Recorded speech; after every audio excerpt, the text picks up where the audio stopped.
Hello and welcome to the Chop It Up Podcast, the show that's unfiltered and unapologetic. Each episode will bring you closer to finding your purpose. And for our loyal listeners, a special surprise awaits you at the end. Be sure to listen all the way through. Now, here's your host, Carmisha Superville.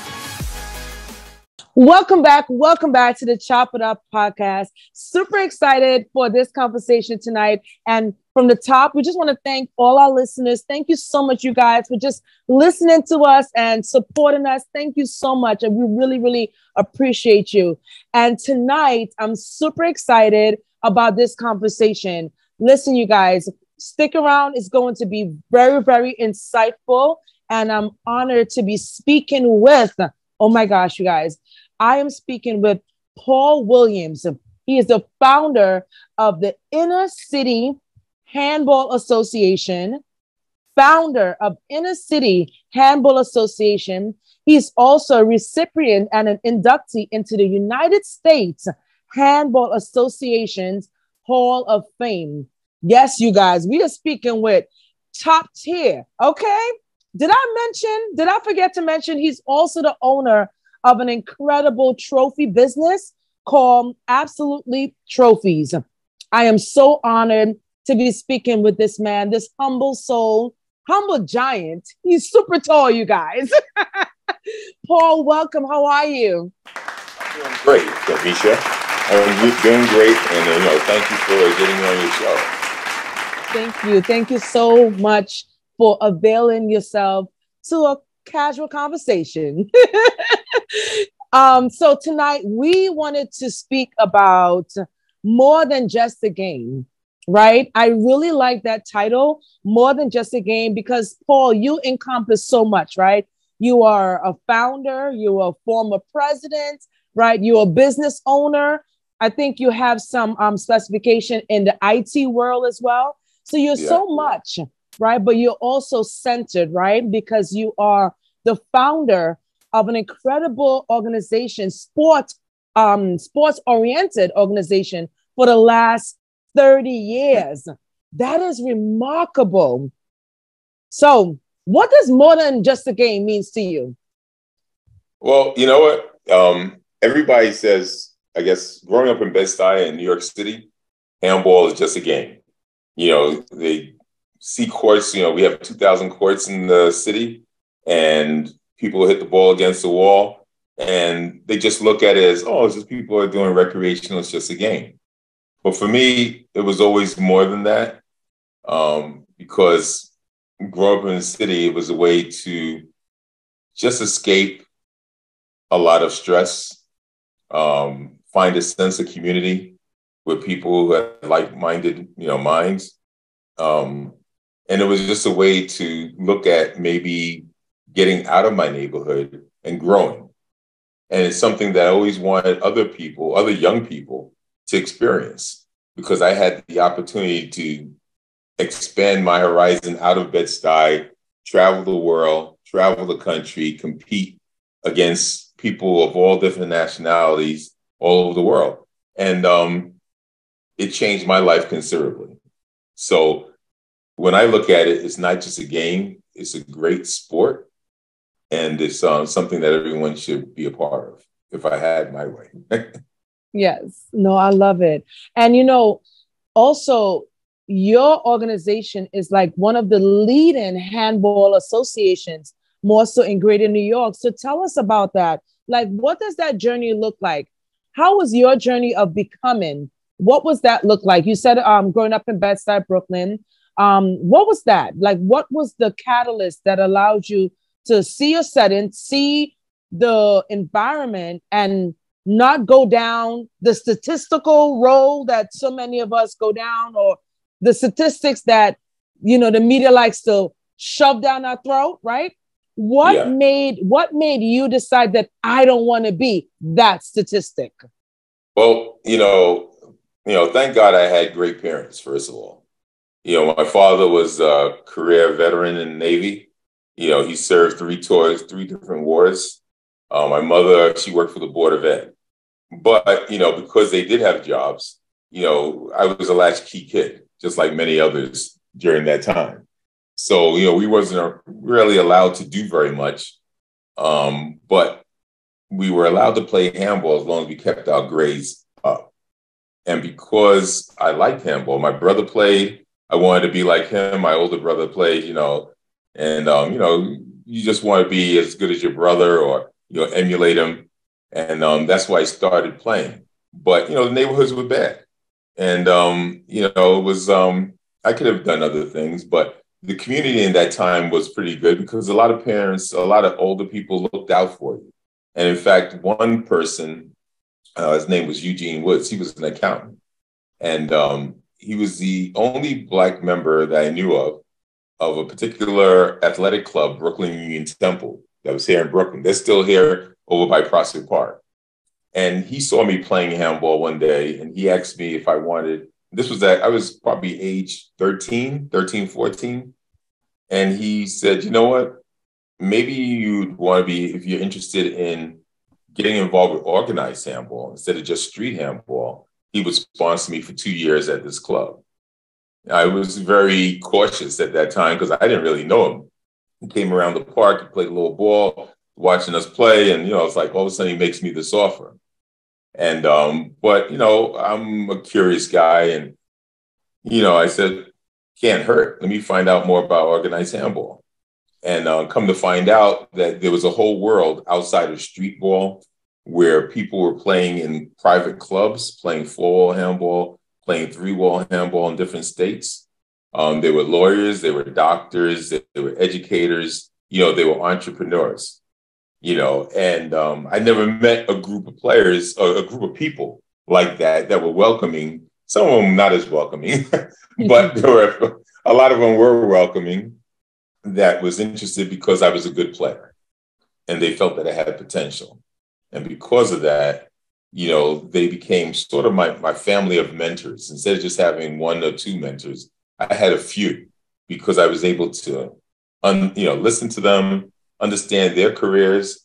You know, their emphasis was make sure you finish school, no matter what. Finish school, get that education, get a good job, and make sure you get a job that you can have weekends off so you can play in handball tournaments. Which is sometimes a hard thing to do depending on the job that you get. So now you have to be really selective at what kind of job that you're going to, you know, develop into. And that's why I've had so many different careers, you know, because along the way, even my local supermarket, I started bagging groceries. I became a stock clerk, you know, while I was in high school. And, you know, then I became a store manager, you know, and they gave me the opportunity to allow me to go to college and also play in handball tournaments. You know, they were like, oh, okay, you know, this kid's good. So, you know, he has sponsors that's taking him to tournaments, let him go.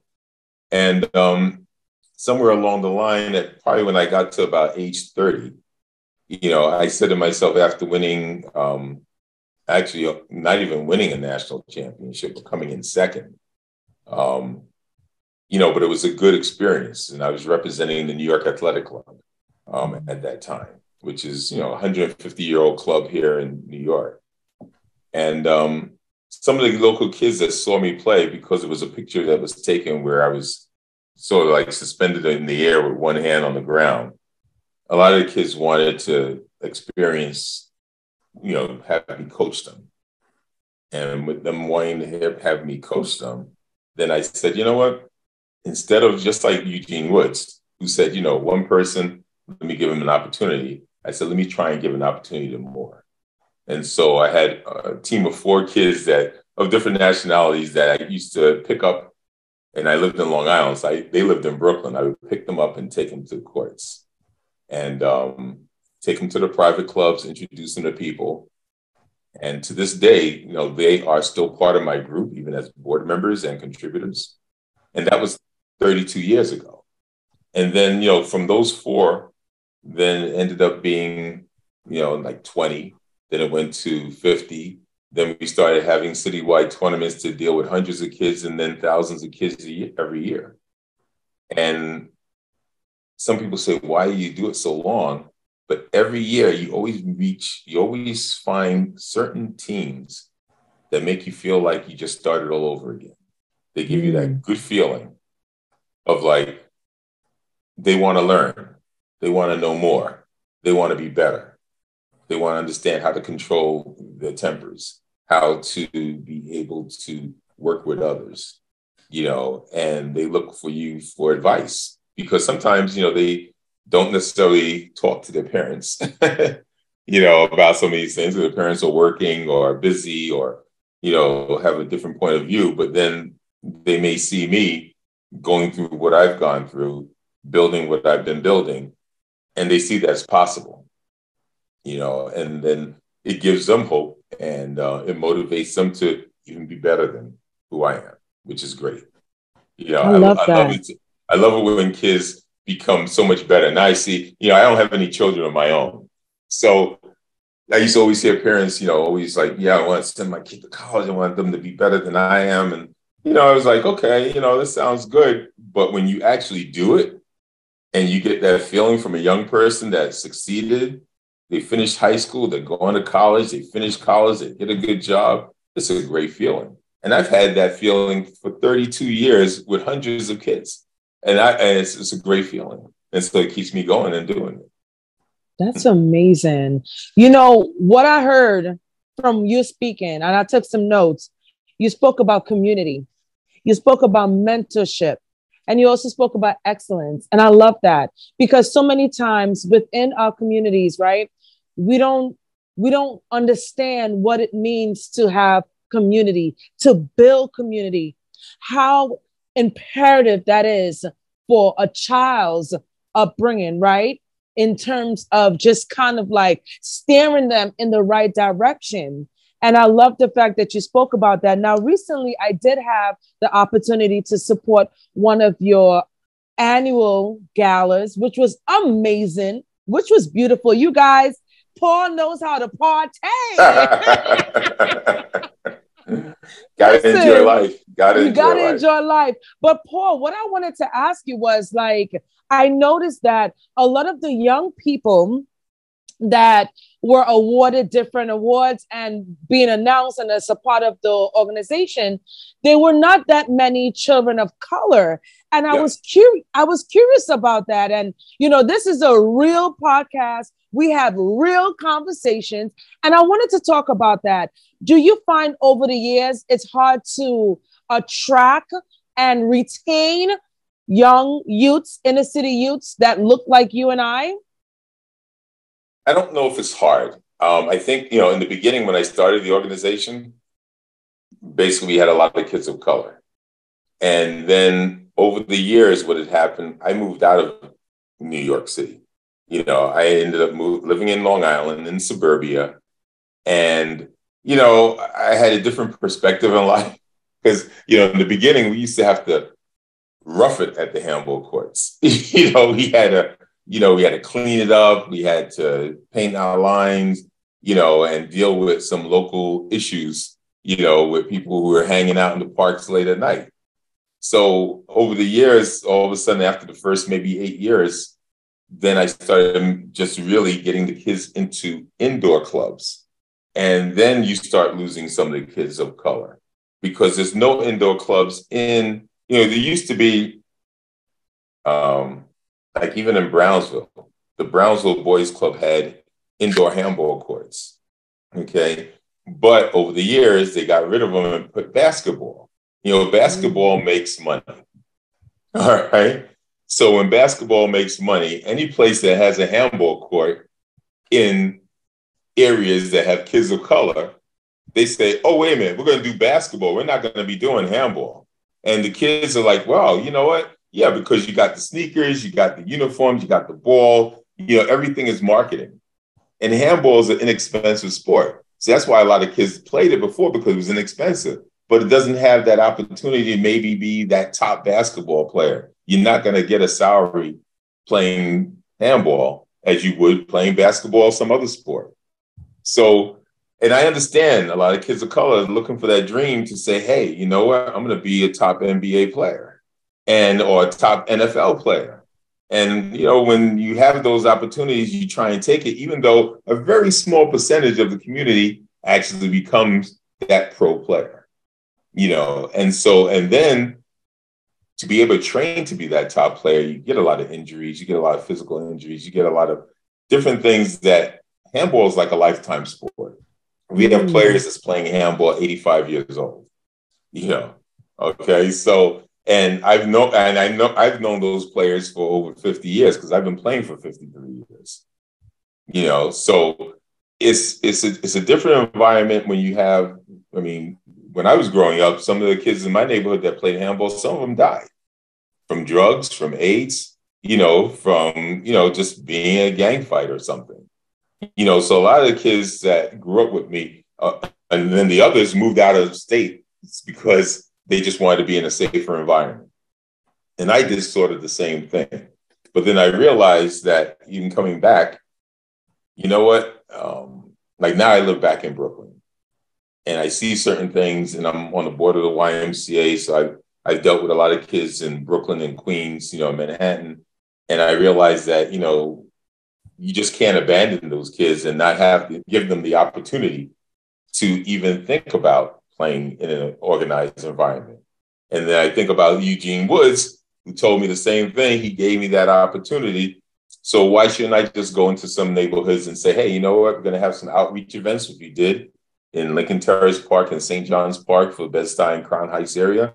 And each event, you know, we had 90 kids that enjoyed themselves. And some of the kids, you know, did come from other neighborhoods, but at least they came from other neighborhoods. Some of these kids would never even come into Bed-Stuy and Crown Heights to play in a tournament because, you know, what's going to happen to us? But because our organization has run tournaments for years in all neighborhoods, they came. And I'm hoping that we can actually do the same thing every year in Bed-Stuy, Brownsville, South Bronx, South Jamaica, and get more kids playing again because they want to play. It's just that they don't have the opportunity because no one's there to help them to do it. Wow. So I like that. So what can we do? What can be done to ensure that that hope is not just hope, but it turns into actuality? What does the public need to do? What does the listeners need to do to activate that? Well, you know, first off, making sure that local parks, if they have handball courts, are not torn down, all right, and are maintained. So, you know, if they see a park in the area, instead of saying, oh, well, you know, nobody's playing, or if they have multiple courts, to say, hey, you know what, get in touch with Inner City Handball and see if they'll do some clinics in our area. You know, and we'll do clinics. We do free clinics. You know, we like to introduce young people to the sport. We're trying to work more with the community affairs departments of different precincts to be able to help them have events that their young people in those communities can actually, you know, get involved, understand, introduction to the game, and then learning that they can have an opportunity to grow within the game. And by doing that, they're part of Inner City Handball Association. And eventually, they'll be part of like the United States Handball Association, which is a national group, which is based in Arizona. And that's another reason why you didn't have a lot of people of color, because the national organization was based in Arizona, which at that time, there wasn't a lot of people of color. You know, the areas where there wasn't any courts. You know, YMCAs are always, you know, closing down some of the courts because the real estate for a handball court in a gym, you can, instead of having 2 to 4 players playing on it, you can have probably 60 people spinning a bike or working out.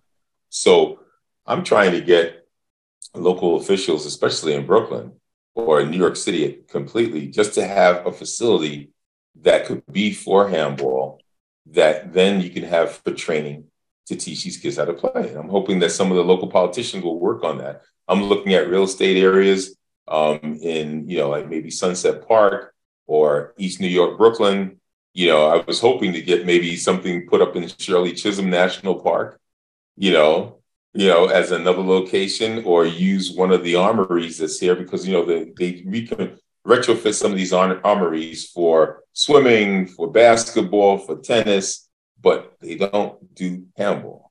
And even though they know we've been around for a long time, they're like, oh, well, it's too costly for them to retrofit a building, or how they're going to get the money back. We have a small budget. We don't even have paid staff. We have one administrative assistant that helps, that's part-time, but I'm a volunteer because I have my own business. And most of the volunteers we have all work good jobs, and they volunteer because they love the game. If we wanted to get paid high salaries for this, then people say, okay, how you generate that money?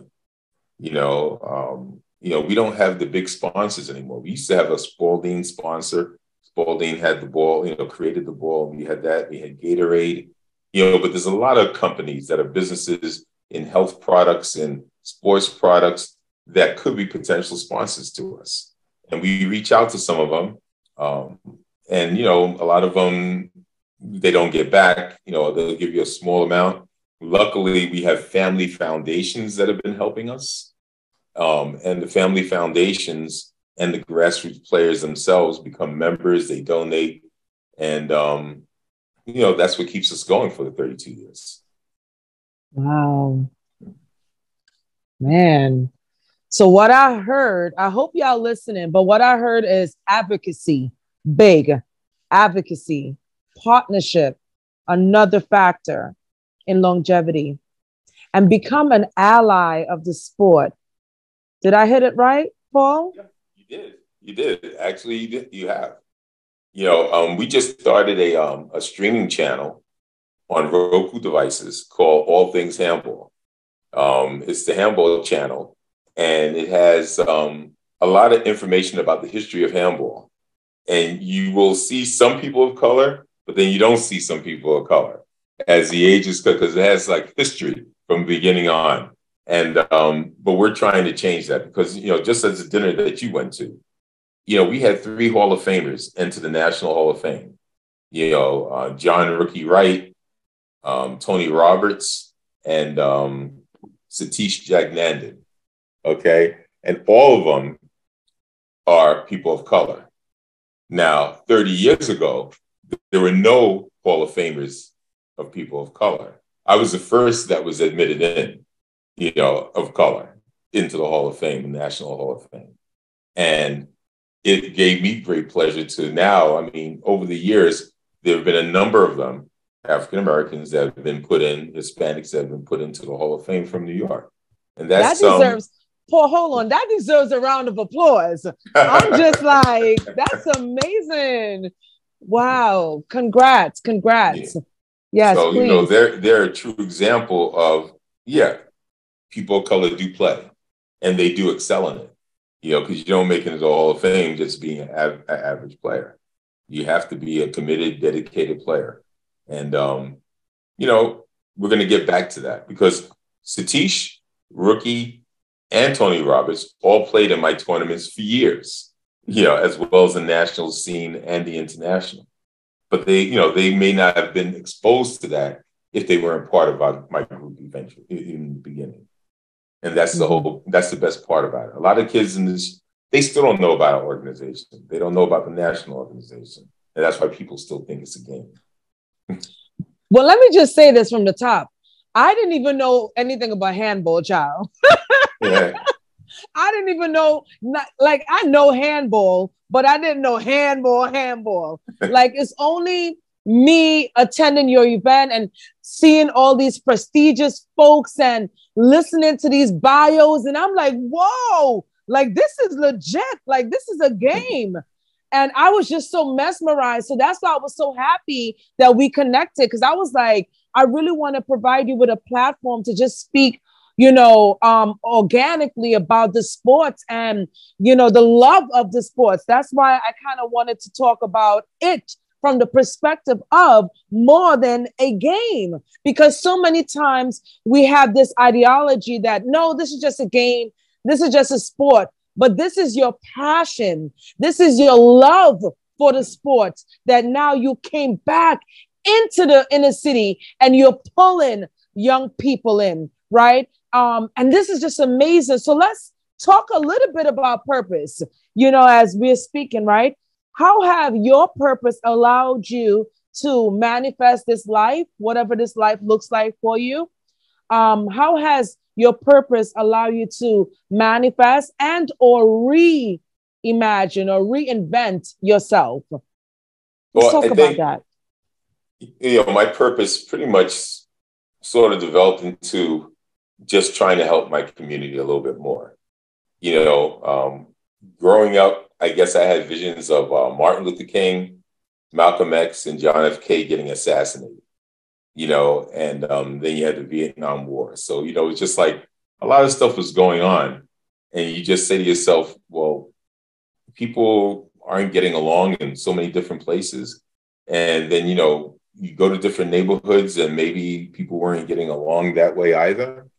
But if you were a good handball player, you know, people got along with you because they wanted to play, you know. And so, you know, the purpose is, for me, was to sort of like unite people, you know, of different colors and different communities.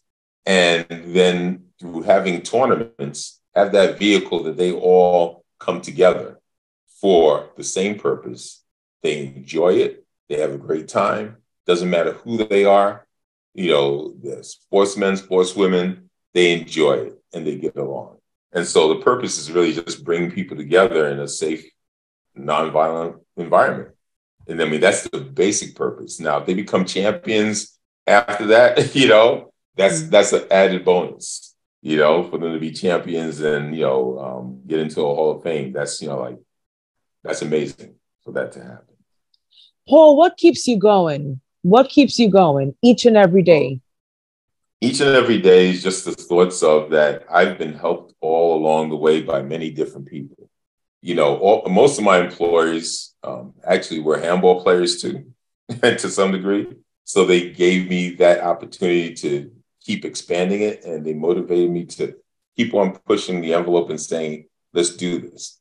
I want to succeed. And to me, you know, success is so much different in certain ways.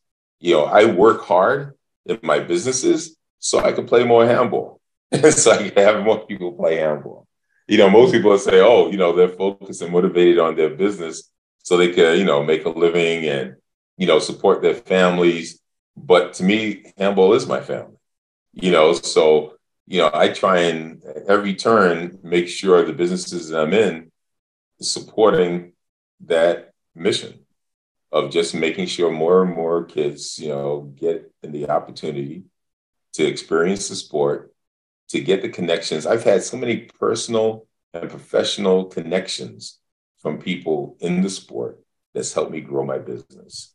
And, you know, it's a funny thing that some of these kids, as they've grown up and they work for different corporations and they need awards and they need, you know, custom recognition award. And they say, wait a minute, why don't we go to Paul's place?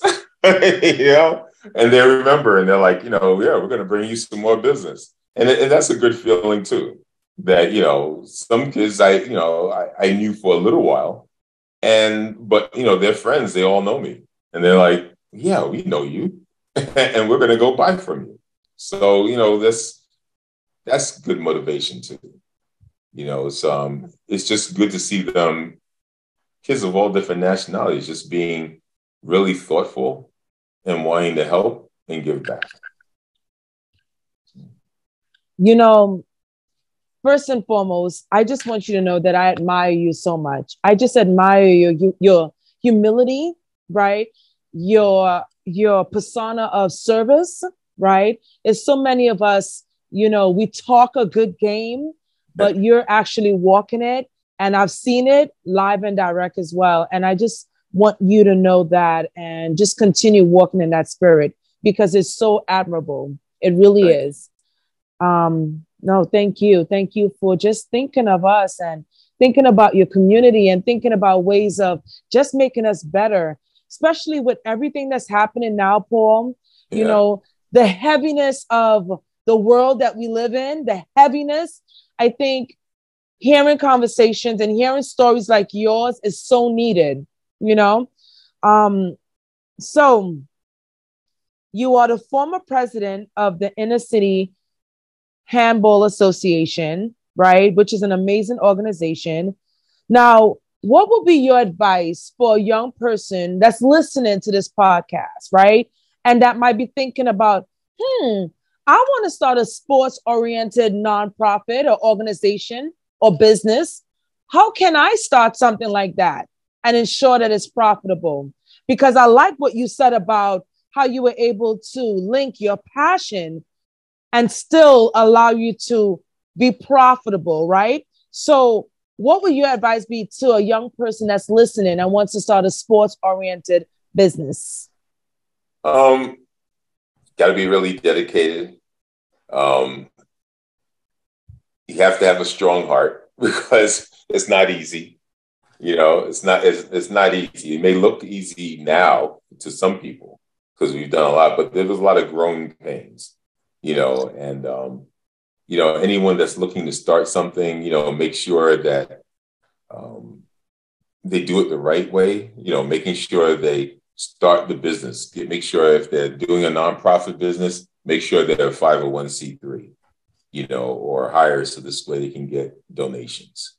Because a lot of people start organizations and they do it for the good of the community, but they don't want to do the paperwork to file so they can get funds. Because, when people want to give money, yeah, they do, but they want you to be an official organization so they can get the tax deductions. Some of them want to truly help, but they also want a tax break. So, file the papers, take the time, get it done. It doesn't take that much. And, you can always find someone to help you with that. I do that a lot to my customers in my business. I have customers that have nonprofits and they haven't been certified. And, it's funny because some of them will come to me and say, they really want a good break on trophies. And I would say to them, you're giving these awards to someone and you want to give them a less expensive award, or you want to give them a really expensive award, but you don't want to pay for it. I said, ask your donors for more money if you want to honor them like that, and learn how to ask, because I have to stay in business too, And so in order for me to stay in business, and they said, well, yeah, but, and I said, I do know, because I have a nonprofit too. I've had a nonprofit for 32 years and I've used my own money and I've had to ask for money. And you just have to learn how to ask and they will give it. And some of the customers come back to me and say, you're right. Because, if you don't ask, you don't get, and if you're starting an organization like a nonprofit, you have to ask. I'm on the board of the YMCA, the Jamaica YMCA in Queens. And so we do ask for money all the time, because you believe in our mission. If you believe in what you're doing, it's not that difficult then to ask. If you have reservations about it, somebody will say, oh, it's like begging and stuff like that. But you know what? If you don't ask and you don't achieve your mission, then you're not serving the people that need the help. And if those lives are lost just because you just didn't want to ask for assistance, then what was the point of it? Yo, that's amazing. That's some deep stuff you said, but I want to backtrack real quick though. You all right with that? I'm fine. So wait, you I know you said it earlier. So you're on the board of the YMCA and you have your own organization. So real quick, you know what I'm saying? Because this is Chop It Up. Do you find any conflict of interest? I mean, it's not like you're going to say yes. Well, you know what? But it's the YMCA serves young people. I've been a member of the YMCA since I was 15. Okay. So through that relationship, they've always helped me in the sport. And they have the buildings that have handball courts. Until I can get a multi-million-dollar donor to help me build a facility that I have my own courts, I have to help the Y. Okay, because I don't have the money to build a building.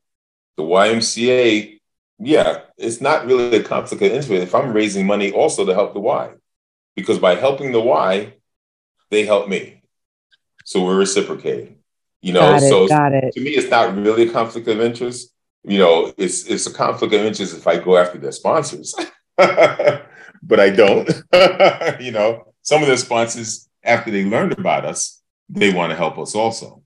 Maybe not to the same level of the YMCA, but they do help us because they believe in what we're doing. Got it. There's a lot of companies out there. There's a lot of, there's a lot of support out there. And if you present yourself well enough and your organization is doing good and they see that you're doing good, they will support you. I love that. What I heard is performance, right? Performance, right? And being able to measure that performance. And I also like what you said about that reciprocity. I love that. You spoke about reciprocity in terms of you can be working for an organization, but you can also, position yourself to win for the organization and for yourself as well. And by virtue for the community or, make that impact that you want to make. So that's beautiful. That's beautiful.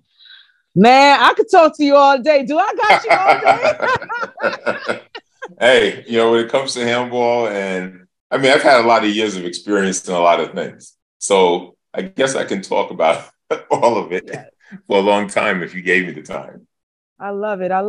But in terms of starting up a business and starting up a sports-oriented business, I like the tips that you gave, because you said that you got to get comfortable with asking. You got to get comfortable with, filling out the necessary paperwork, right?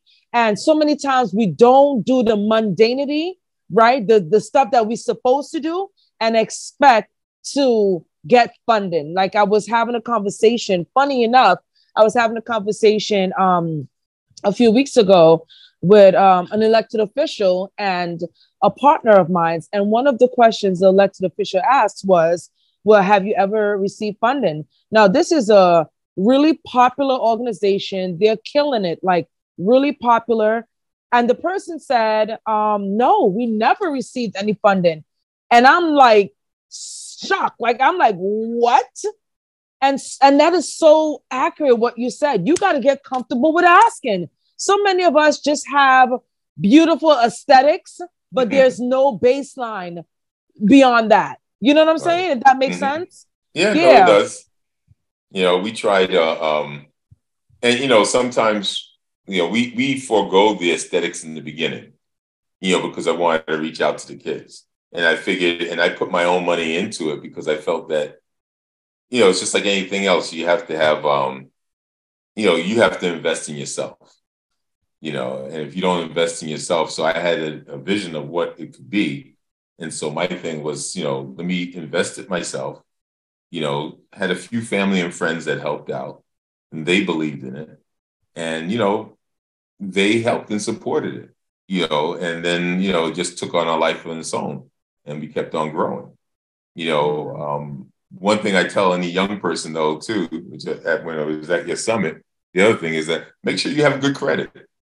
Some people don't put a lot of emphasis on credit, but if you're thinking of starting any business, profit or nonprofit, you should make sure you have the best credit possible, because then you can get a loan to, a seed loan to make sure you build your business.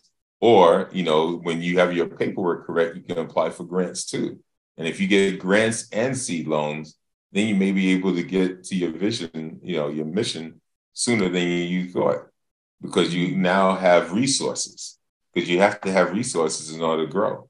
And then once you have your plan, make sure you budget it out, see what your vision is going to be or try to have in the next 3 years or so, and just, work towards that and keep on every year, just trying to meet your goals, set small goals first, maybe every quarter, every 6 months for that whole year.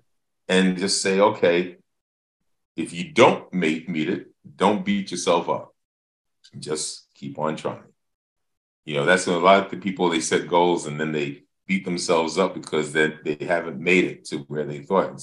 Yeah. So, and Exactly. you shouldn't beat yourself up, because you know what? That just means, okay, and that's the beauty of playing sports, because you lose sometimes, you lose some matches. But when you lose a match, you learn from it. And you don't say, okay, I'm not going to play this ever again.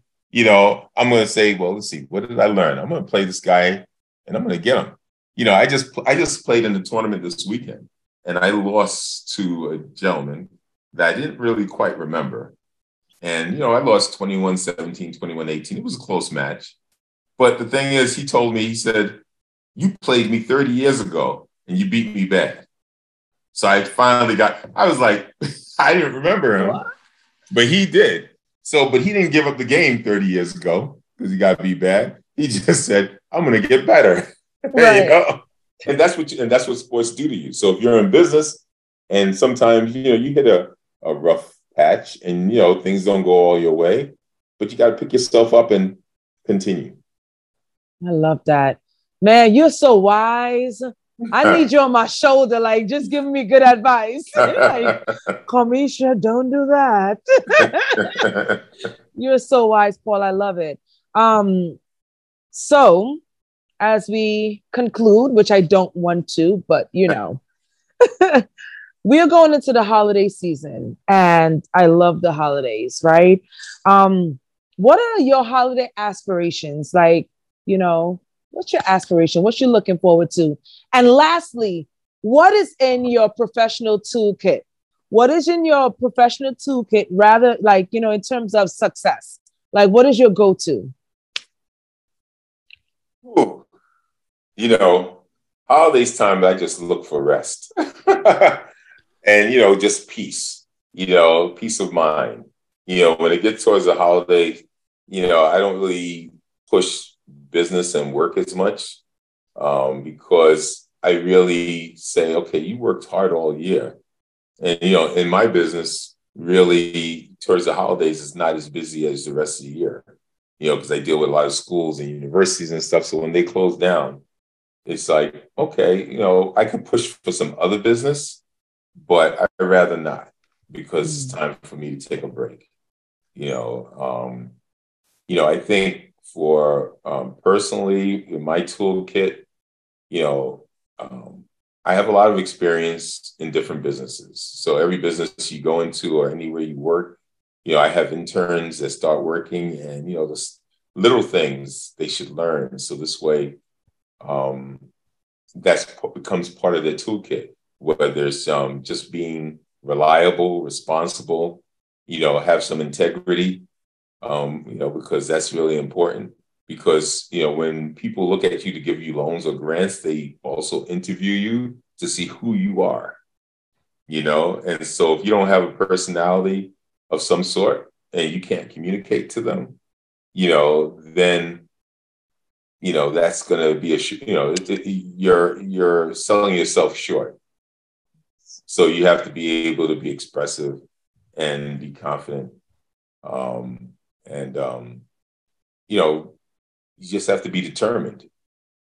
And those are the things that's in my toolkit. Determination, being able to pivot. I've gone through a recession in 2009, the pandemic, different bouts of inflation, unemployment. I've gone through a lot of different things, but I just pivot and I just say, okay, failure is not an option to me. I always think that way.